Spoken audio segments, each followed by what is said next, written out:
Bismillahirrahmanirrahim. Assalamualaikum warahmatullahi wabarakatuh. Alhamdulillah. Wassalatu wassalamu ala rasulillah wa alihi wa sahbihi wa mawalah wa la hawla wa la quwwata illa billah. Ya ayyuhalladzina amanu taqullaha haqqa tuqatih wa la tamutunna illa wa antum muslimun. Asbahna ala fitratil Islam wa kalimatil ikhlas wa ala dini nabiyyina Muhammadin sallallahu alaihi wasallam wa ala millati abina Ibrahim hanifan wa ma kana minal musyrikin. Allahumma inni asbahtu minka fi ni'matin wa afiyatin wa sit fa'atimma alayya wa alayna jami'an ni'mataka wa afiyataka wa sitraka fid dunya wal akhirah. Rabbi shrah li sadri wa yassir li amri wahlul 'uqdatam min lisani yafqahu qawli. Amma ba'd. Para pemirsa kajian online webinar Masjid Al-Irsyad Surabaya yang dimuliakan Allah Subhanahu wa taala. Kita jumpa lagi dalam kajian Tazkiyatun Nafas, satu kajian yang sebenarnya ini banyak menitik beratkan pada masalah hati. Tazkiyatun Nufus atau Tazkiyatun Nafas, bagaimana kita mencoba untuk membersihkan, merawat, mengelola, memanage hati kita. Karena memang kata Rasulullah sallallahu alaihi wasallam, baik dan tidaknya badan kita ini, fisik kita ini yang kita bawa kemana-mana ini, itu sangat bergantung kepada baik dan tidaknya hati kita. Dalam sebuah hadis riwayat Nu'man bin Bashir, ini sering dan sudah sangat familiar dalam ketika membahas masalah tazkiyatun nafas ini. Hadis juga muttafaqun alaih. Ala inna fil jasadi mudghatan idza salahat salahal jasadu kullu, ay idza salahat salahal jasadu kullu, wa idza fasadat fasadal jasadu kullu, ala wahiyal qalb. Sadarilah, ketahuilah bahwa setiap tubuh manusia itu, tubuh kita ini, fisik yang kita bawa ini, yang dengannya kita berinteraksi dalam kehidupan ini, ada segumpal darah atau segumpal daging namanya mudghah. Apabila baik gumpalan itu, mudghah itu, maka seluruh anggota tubuh yang dimiliki oleh manusia ini, kedua matanya itu akan baik, maknanya akan melihat pada sesuatu yang baik-baik. Lisan yang dimiliki oleh kita manusia ini, itu tidak akan digerakkan, tidak akan berbicara kecuali dengan pembicaraan-pembicaraan yang baik. Kedua telinga yang kita miliki ini juga kita akan kita pergunakan untuk mendengarkan sesuatu yang baik-baik. Tangan, kaki, akal, pikiran kita semuanya nanti berjalan, meraba, berfikir pada sesuatu yang baik dan positif yang diridhoi oleh Allah Subhanahu wa taala. Tapi na'udzubillah, para pemirsa yang dimuliakan Allah, kalau kemudian gumpalan ini salah kita merawatnya, rusak, jelek, maka seluruh anggota tubuh kita yang kita miliki ini, itu terwarnai pula dengan kejelekan itu. Fasadal jasadu kullu, maka seluruh anggota tubuhnya pun juga akan rusak, kata Nabi. Mata, satu hari kalau tidak bermaksiat, ini sepertinya ada sesuatu yang tidak beres, tidak enak. Telinga mendengarkan gosip, fitnah, riba, musik, lisan mengumpat, berdusta, ya, dan lain sebagainya.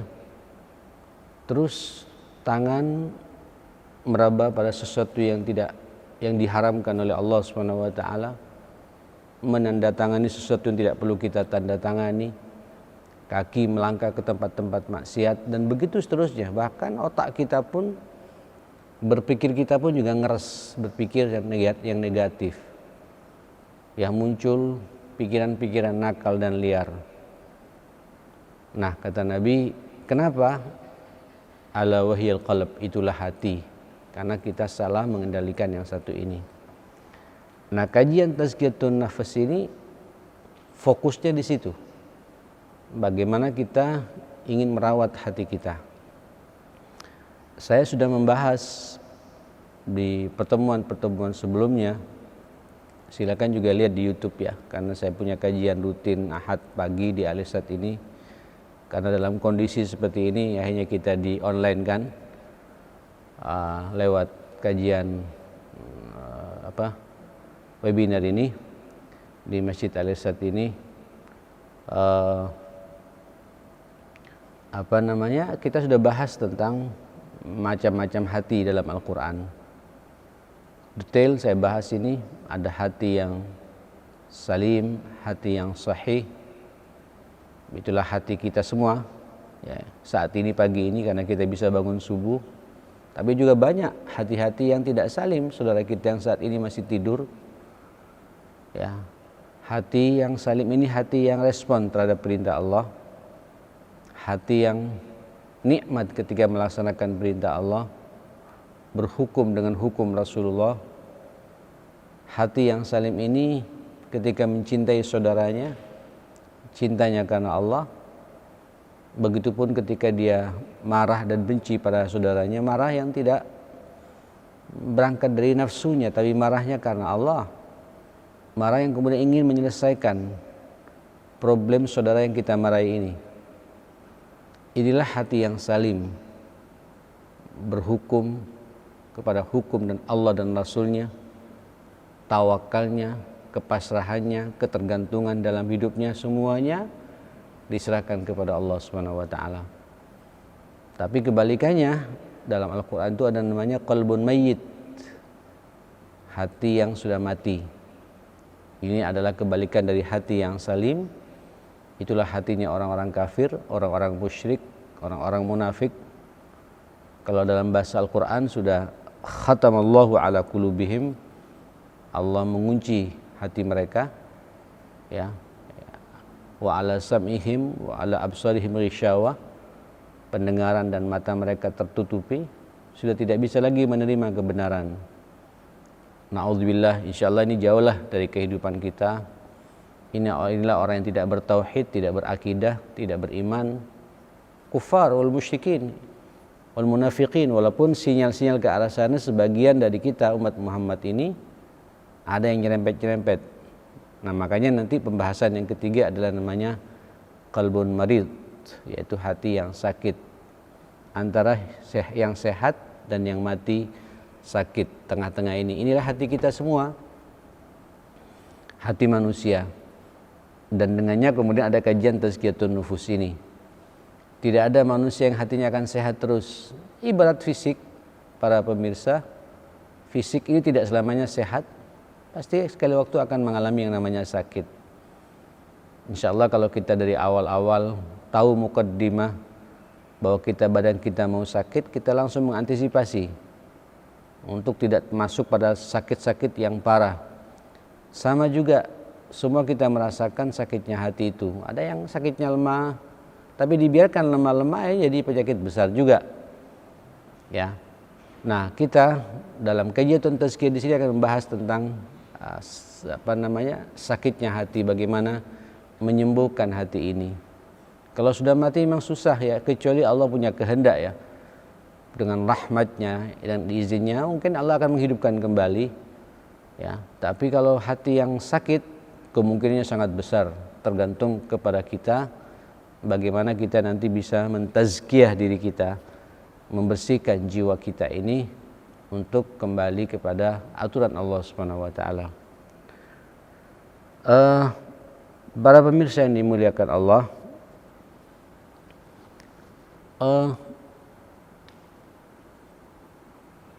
kemudian kita masuk bagaimana untuk melihat apakah hati kita ini sehat atau sakit. Kalau sehat sebagaimana yang saya katakan tadi, insya Allah hati yang tunduk pada aturan Allah, merespon sunnah Rasulullah. Hati yang sehat ini hati yang nikmat membaca Al-Quran, bisa memaksa dirinya untuk kemudian bangun malam, sujud dan ruku, walaupun hanya 2 rakaat dan ditutup dengan 1 witir. Hati yang salim, hati yang bersih, hati yang sehat ini hati yang penuh prasangka baik pada saudaranya, ya, berbagi, merasakan sakit saudara, sakit kita juga, sedihnya saudara, sedihnya kita juga, bahagianya saudara kita, bahagianya kita, sukses dan senangnya saudara kita, kita juga merasa sukses karena kita sudah merasa satu hati, ada kebersihan yang sama di antara kita. Nah, tapi hati yang sakit, hati yang kadang-kadang dia baca Quran tapi penuh dengan rasa keterpaksaan. Hati yang sakit itu dia datang ke masjid tapi masih belum merasakan nikmatnya secara utuh, ya. Bagaimana dia berada di tengah-tengah saudaranya sesama muslim yang sedang sujud dan ruku menghadap Allah Subhanahu wa taala.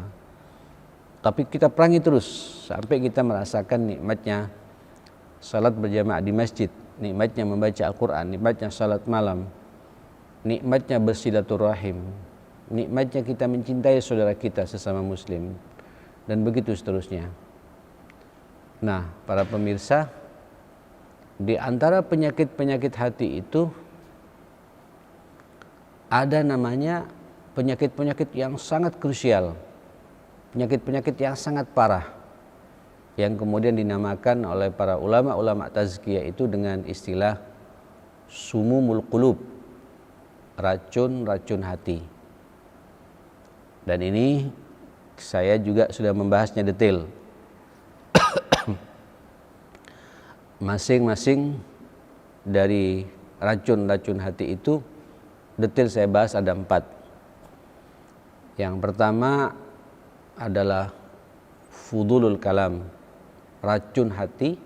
Ini begitu kita masuk menikmati racun ini, sesuatu ini meracuni hati kita.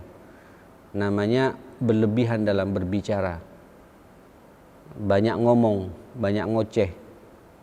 Ya, hati-hati dengan mulut kita, dengan pembicaraan kita. Ada istilah dalam bahasa kita, mulutmu harimaumu. Salah kita menempatkan pembicaraan, menerkam kita. Salamatul insan fi hifdzil lisan, selamatnya manusia juga di saat kita bisa menjaga lisan kita. Ini panjang, saya tidak akan bahas lagi di sini, silakan dilihat lagi tentang racun hati yang pertama, namanya banyak bicara. Yang kedua adalah fudulun nazar, mengumbar pandangan mata. Ini juga mengumbar pandangan mata, melihat apa yang diharamkan oleh Allah Subhanahu wa taala, ini juga meracuni hati kita. Baik langsung ataupun tidak langsung. Ya kalau langsung ya kita ngelihat bagaimana lawan jenis di lapangan, ya, dan kita menikmati, itu langsung membuat hati kita sakit dan bahkan teracuni, bukan hanya sakit, racun. Saudara tahu, para pemirsa tahu, racun itu kalau sudah masuk ke dalam tubuh itu tidak bisa hanya diobati begitu saja. Kita perlu datang ke dokter spesialis ahli bedah namanya itu, karena khawatir racun itu sudah menyebar kemana-mana.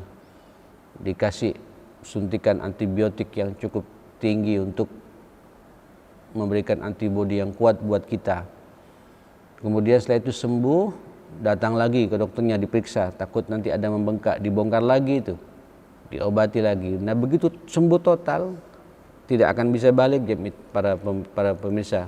Nanti akan ada bekas jahitannya itu. Jadi artinya racun ini kalau sudah masuk ke dalam tubuh manusia, walaupun hilang sembuh, tapi ada bekasnya. Nanti sekali waktu akan kumat lagi itu, ya akan terjadi lagi. Na'udzubillah wal iyadzubillah, mudah-mudahan kita dijauhkan oleh Allah Subhanahu wa taala. Ini namanya fudulun nazar, ya. Atau yang tidak langsung, ya lewat ini. Lewat HP ini. Saya tidak tahu ini bagaimana. Katanya di lewat HP ini berbagai macam masalah bisa kita lihat.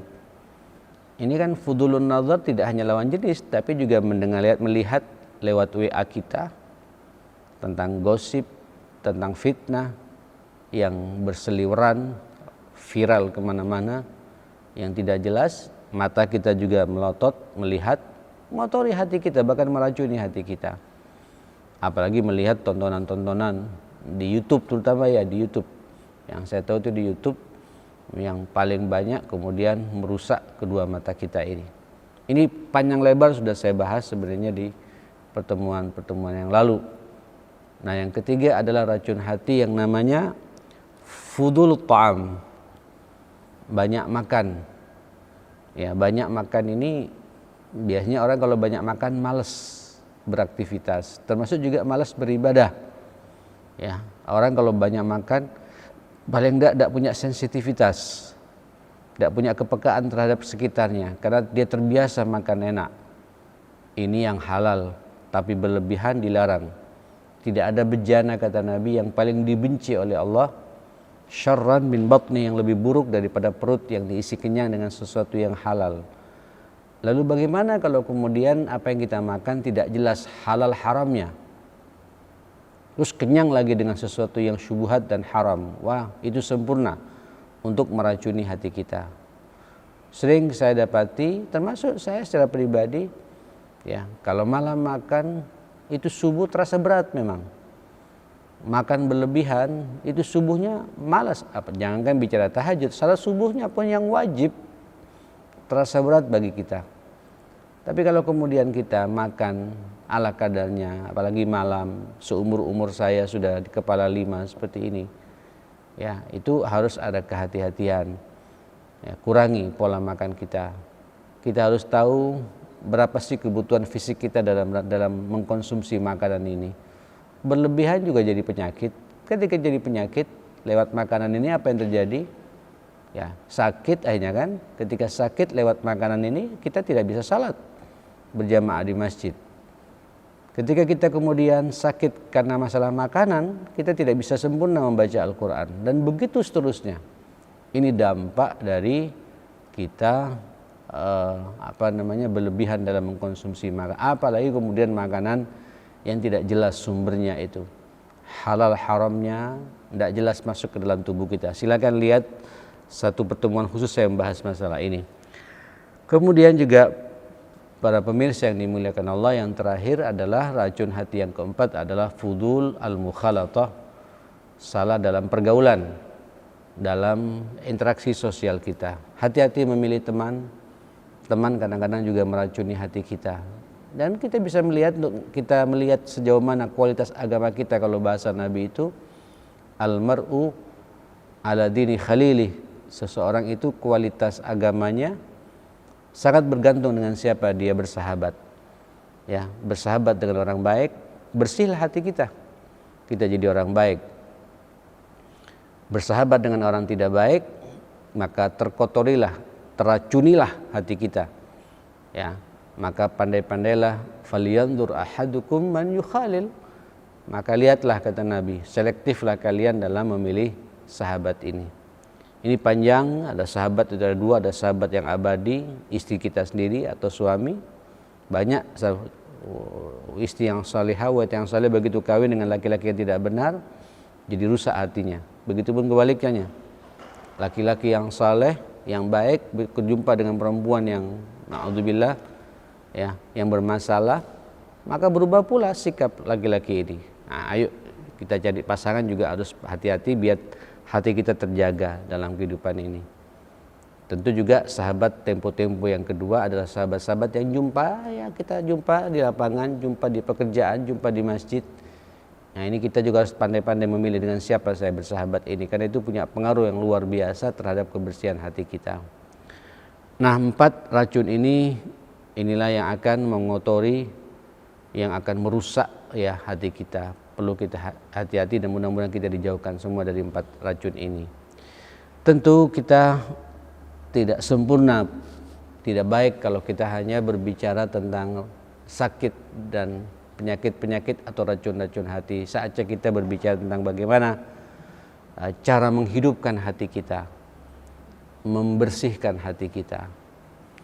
Nah, sebenarnya sebagaimana awal-awal saya membahas kajian tazkiyah ini, diutusnya Rasulullah ya untuk ini ya. Kalau Allah mengatakan huwallazi ba'atsa fil ummiyina rasulan, dialah Allah yang telah mengutus di tengah-tengah masyarakat umat manusia ini seorang rasul, Muhammad sallallahu alaihi wasallam bin Abdullah, nabi kita, uswah kita, teladan kita ini punya misi 3 kan. Yatlu alaihim ayatihi, membacakan kepada mereka ayat-ayatnya. Alhamdulillah Al-Quran sudah 30 juz, bahkan cara membacanya ya Nabi sudah menyampaikan kepada para sahabat dan sahabat menyampaikan kepada kita semua. 30 juz Quran yang kita punya itu adalah misi Rasulullah, dibacakan sama Nabi kepada kita. Tapi kemudian yang kedua apa? Ini yang kita pembahasan kita, wa yuzakkihim. Nabi juga mentazkiyah. Nah, bagaimana mentazkiyah ini, membersihkan hati manusia ini? Inilah yang akan kita bahas. Nah, bagaimana sentuhan-sentuhan agama, sentuhan-sentuhan yang dibawa oleh Rasulullah dalam memformat hati para sahabat dan hati kita semua untuk kemudian menjadi umatnya yang insya Allah diridai oleh Allah Subhanahu wa ta'ala.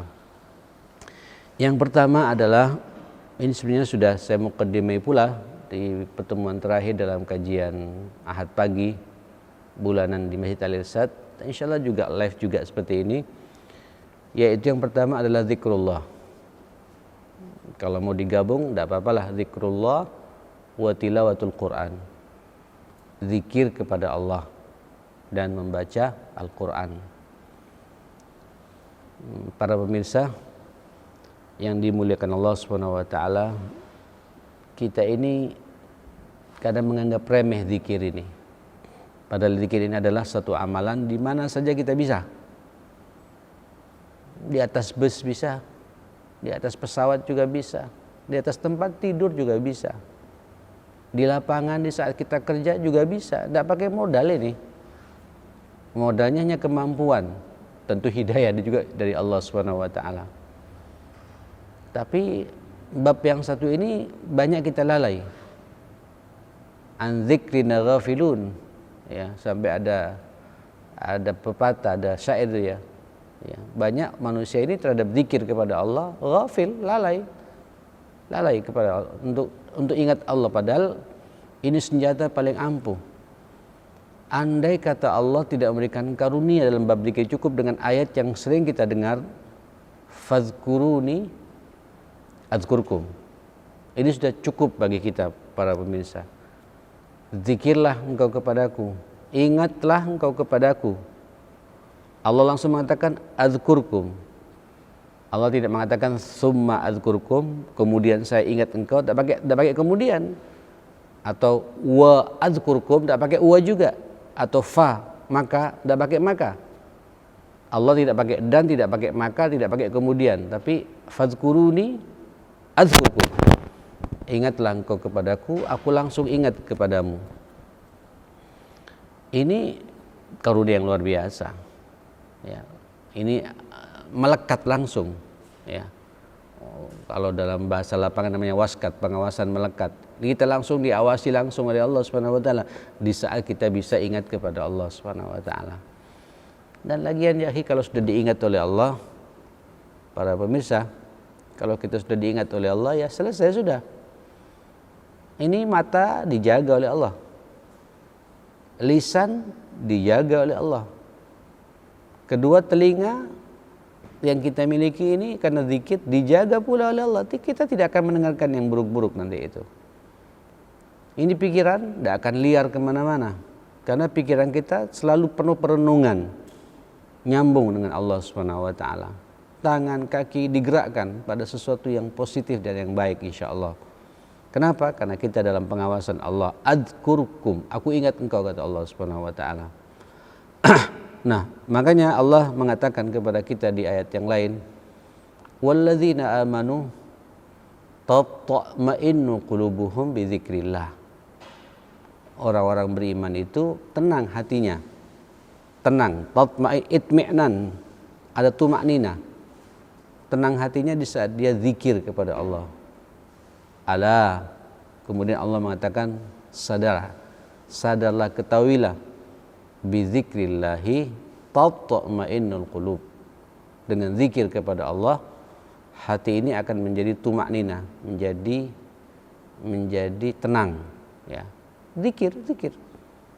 Bisa zikir Allah, ya, bisa zikir subhanallah, bisa zikir alhamdulillah, bisa zikir Allahu akbar, ya. Bisa zikir la ilaha illallah. Inilah Pak rahasianya kenapa pula para pemirsa, Nabi itu sampai dalam semua gerak-gerik kita, langkah-langkah kita, dari mulai bangun tidur sampai kita tidur lagi, itu diatur sama Nabi supaya dalam bingkai zikrullah. Coba lihat, kita mau tidur, ada zikirnya tidak? Ada zikir dan doanya itu. Supaya kita mau tidur pun supaya nyambung dengan Allah. Supaya maksudnya apa? Di saat kita tidur itu dalam pengawasan Allah. Subhanallah. Bangun tidur, jangan langsung cari HP. Ini kebanyakan kita, mitra, para pemirsa yang dimuliakan Allah. Bangun tidur jangan cari HP, bangun tidur cari Allah Subhanahu wa taala. Bangun, kata Nabi, gerakkan kelopak mata kita dengan telapak tangan kita ini, Pak. Digerak-gerakkan begini sampai 3 kali. Karena di sini tempat ngumpetnya jin dan setan, kata Nabi. Kemudian ucapkan alhamdulillahilladzi, ini kan zikir. Alhamdulillahilladzi ahyana ba'da ma amatana wa ilaihi an-nusyur. Balik lagi pada Allah Subhanahu wa taala. Aduh, membaca ini kalau sampean renungi, nyambung. Begitu pertama kali kita menggerakkan nafas kita setelah kita dimatikan sejenak tidur oleh Allah Subhanahu wa taala ini, yang pertama kali kita ingat Allah Subhanahu wa taala, bukan pekerjaan kita. Ya. Bukan bisnis kita, bukan dunia kita. Tapi yang diingat Allah Subhanahu wa taala. Allah pasti menjaga kita. Terus kita turun ke kamar mandi, masuk kamar mandi, ingat lagi dengan Allah kan? Doa. Allahumma ini kan zikir. Ya. Ini a'udzubika minal khubuthi wal khaba'ith. Supaya nanti di kamar mandi pikiran kita tidak kemana-mana. Karena di kamar mandi kita akan membuka aurat kita. Ya. Sehingga kata Nabi, orang kalau berzikir begitu seluruh makhluk, jin, syaitan, semuanya tidak akan melihatnya. Ya. Kita sedang membuka aurat kita, tapi sebelumnya nyambung dengan Allah, berlindung kepada Allah Subhanahu wa taala. Karena di kamar mandi tempatnya jin dan syaitan, para pemirsa. Keluar, namanya manusia, takut kelamaan di kamar mandi. Apa yang, kalau yang panjang alhamdulillahilladzi azaba anni, dari sebab panjang itu ya, cukup saja yang paling ringan saja. Ghufranaka ya Rabb, ampunanmu ya Allah. Itu juga zikir. Terus kita pakai baju kita. Ini pakai baju ada zikirnya loh. Memakai baju ada zikir, melepas baju ada zikir. Terus kita salat sunnah, wudu, ya. Setelah itu salat sunnah qabliyatul fajar, salat fajar itu. Allahu akbar. Ini salat saja sudah zikir lagi pada Allah Subhanahu wa taala. Terus kita berangkat keluar rumah, bismillahi tawakkaltu 'ala Allah. Itu kan bahasa Nabi, kufita, wa ruzikta, wukita. Aduh, engkau dicukupi, dikasih rezeki dan dijaga oleh Allah Subhanahu wa taala gitu. Kata setan, gimana saya bisa mengganggu orang seperti ini, sudah dikawal oleh Allah. Rezekinya dicukupi, dijaga, ya, dan terpelihara oleh Allah Subhanahu wa taala. Setan tidak bisa berbuat apa-apa selama perjalanan kita itu zikir, Pak. Apalagi kemudian saya tadi dari rumah naik kendaraan ke sini, subhanalladzi sakhkhara lana hadza. Zikir lagi. Sepanjang perjalanan kita istighfar, zikir lagi. Jadi zikir ini tidak punya modal, tidak perlu modal. Modalnya hanya kita menggerakkan lisan kita saja. Adzib, kata Nabi, adzib lisanak bidzikrillah. Basahi lidahmu itu. Basahi lidahmu itu, ya, dengan banyak zikir kepada Allah Subhanahu wa taala. Ini jadi panjang kalau saya bahas masalah ini. Saya belum masuk ya fenomena zikir yang terjadi di tengah-tengah masyarakat kita. Tadi saya katakan zikir itu menenangkan hati. Kok ada sebagian orang zikir justru stres. Ada orang banyak zikir kok gila gitu. Nah, karena zikir ini perintah dari Allah, maka usahakan zikir-zikir kita ini kalau bisa sedapat mungkin ikuti saja zikirnya Rasulullah. Jangan ditambah, jangan dikurangi. Ya. Jangan kemudian kita mencoba membuat zikir-zikir baru yang tidak pernah, apalagi zikirnya ada targetnya gitu. Udah target kita zikir hanya ingin diingat oleh Allah, ingin diawasi oleh Allah. Fazkuruni azkurkum, supaya tatma'innu qalbi. Itu saja target zikir kita. Jangan berlebihan. Nanti pengen zikir supaya bisa terbangunnya gitu. Waduh, pengen zikir begini, baca ini sampai sekian ratus kali supaya kebal, nggak disihir orang gitu, supaya nampak ganteng, supaya nampak cantik. Akhirnya apa? Kesurupan. Karena zikir itu tidak ada tuntunannya. Nah, zikir ini perintah dari Allah, maka ikutin saja sesuai dengan apa yang diperintahkan oleh Allah zikir-zikir kita. Zikir ini juga disunahkan sama Nabi, ikuti saja zikir-zikir yang disunahkan, yang diikuti oleh Rasulullah sallallahu alaihi wasallam. Jangan ditambah-tambah, juga jangan dikurangi. Kebanyakan sih yang dikurangi ya daripada yang ditambah itu ya. Ya lalai gitu. An-dzikril ghafilun. Nah, kita pingin zikir yang diridhai oleh Allah Subhanahu wa taala. Loh. Sudah 3/4 jam saya bicara ini ya, akhi. Ini padahal belum masuk pada tema yang akan saya bahas ini. Baru kita masuk tentang zikrullah gitu. Saya belum masuk apa dampak zikir dalam kehidupan ini. Apa pengaruhnya dalam kehidupan ini. InsyaAllah kita bahas di bulan yang akan datang. Ala kulli hal, salah satu untuk membersihkan hati kita, mendamaikan hati kita, menenangkan hati kita, yang pertama kali disebut oleh semua ulama tazkiyah sebelum berbicara bab-bab yang lain. Di sini Pak, para pemirsa, kita nanti ada 16 item sebenarnya itu. Format untuk membersihkan hati kita. Yang pertama kali diangkat adalah zikrullah, zikir kepada Allah, ingat kepada Allah. Ala bi dzikrillahi tatmainnul qulub. Sadarilah dengan banyak zikir itu menenangkan hati. Bagaimana bentuk penenangan hati Allah? Insyaallah kita sambung lagi di pertemuan yang akan datang atas izin Allah Subhanahu wa taala. Rabbana atina fid dunya hasanah wa fil akhirati hasanah wa qina adzabannar. Rabbana ighfir lana wa tub 'alaina innaka antat tawwabur rahim.